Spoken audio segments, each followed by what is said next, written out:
बिस्मिल्लाहिर्रहमानिर्रहीम। अस्सलामुअलैकुम। हज़रत सैयदना शेख इस्माइल बिन अली रहमतुल्लाह अलैह फरमाते हैं कि हज़रत सैयदना शेख अली बिन हेमती रहमतुल्लाह अलैह जब बीमार होते तो कभी कभी मेरी ज़रियान वाली ज़मीन की तरफ तशरीफ़ लाते और वहीं कई दिन गुजारते। एक दफ़ा आप वहीं बीमार हो गए तो उनके पास गौसे समदानी कुतुब रुब्बानी हज़रत शेख सैयदना अब्दुल कादिर जिलानी रहमतुल्लाह अलैह बगदाद से तीमारदारी के लिए तशरीफ़ लाए। ये दोनों औलिया कराम रहमतुल्लाह अलैह मेरी ज़मीन पर जमा हो गए। यहाँ 2 खजूर के दरख्त थे जो 4 बरस से खुश्क थे और उन्हें फल नहीं लगा था। हमने उनको काटने का इरादा किया तो हज़रत सैयदना शेख अब्दुल कादिर जिलानी रहमतुल्लाह अलैह ने उनमें से एक के नीचे वज़ू किया और दूसरे के नीचे 2 नफल अदा किए। देखते ही देखते दोनों दरख्त सरसब्ज़ हो गए, इनके पत्ते निकल आए और उसी हफ्ते में इनका फल आ गया। हालांकि वो खजूर के फल का वक्त नहीं था।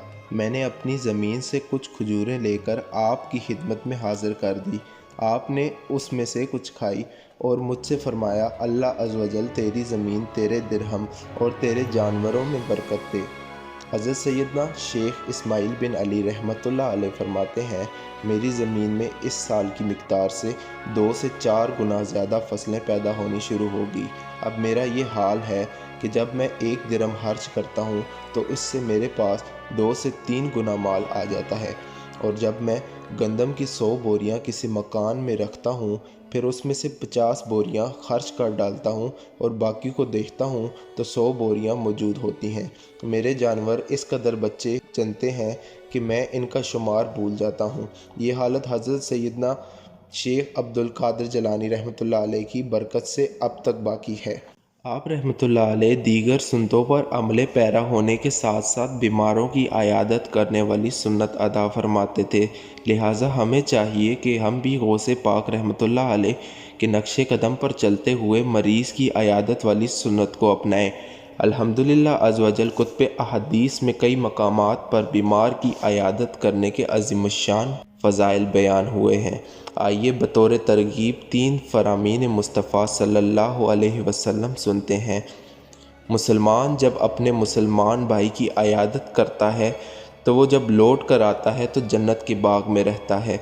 जो मुसलमान सुबह के वक्त किसी मुसलमान की आयादत करे तो 70,000 फरिश्ते उसे शाम तक दुआएं देते हैं, और जो शाम के वक्त आयादत करे तो सुबह तक 70,000 फरिश्ते उसे दुआएं देते हैं और उसके लिए जन्नत में बाग होगा। जो अच्छी तरह वज़ू करे और तलब सवाब के लिए अपने मुसलमान भाई की बीमार पुरसी करे तो 70,000 साल के फासले पर दोज़ख से दूर रखा जाएगा। सरकार बगदाद हजूर गौसे पाक रहमतुल्लाह अलैह साहिब करामत बुज़ुर्ग थे कि आपके वजूद मसऊद की बरकत से सूखे दरख्त भी हरे भरे होकर बेमौसम फल देने लग जाते थे, जबकि आपको बारगाह खुदावंदी में वो बुलंद व बाला मकाम व मर्तबा हासिल था कि जिस खुशनसीब के हक़ में आप बरकत की दुआ फरमा देते तो इसके वारे न्यारे हो जाते थे, क्योंकि आप मुस्तहब्बुद दावात थे, यानी आपकी दुआएं बहुत ज़्यादा मकबूल होती थी।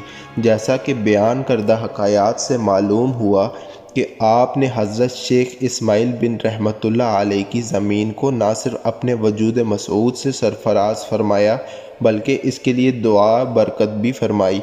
आपके मुक़द्दस लबों से निकली हुई दुआ दर्जा कबूलियत की माराज तक पहुँच गई। चनाचा मुख्तसर से अरसे में हज़रत सैयदना शेख अली बिन इस्माइल रहमतुल्लाह अलैह की अनाज की पैदावार में ना सिर्फ 2 से 4 गुना इजाफ़ा हो गया बल्कि आपके जानवर की इस कदर कसरत हो गई कि वो आदाद व शुमार से बाहर हो गई।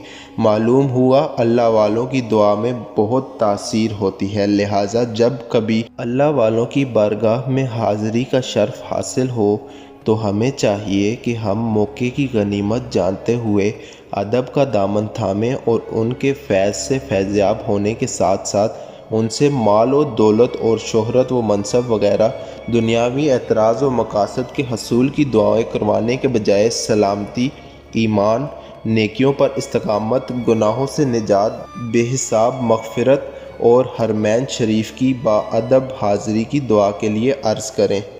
आज की वीडियो में बस इतना ही। मिलते हैं अपनी नेक्स्ट वीडियो में, तब तक के लिए अल्लाह हाफ़िज़। اگر ویڈیو پسند آئی ہو تو ویڈیو کو لائک اور چینل کو سبسکرائب ضرور کریں۔ شکریہ۔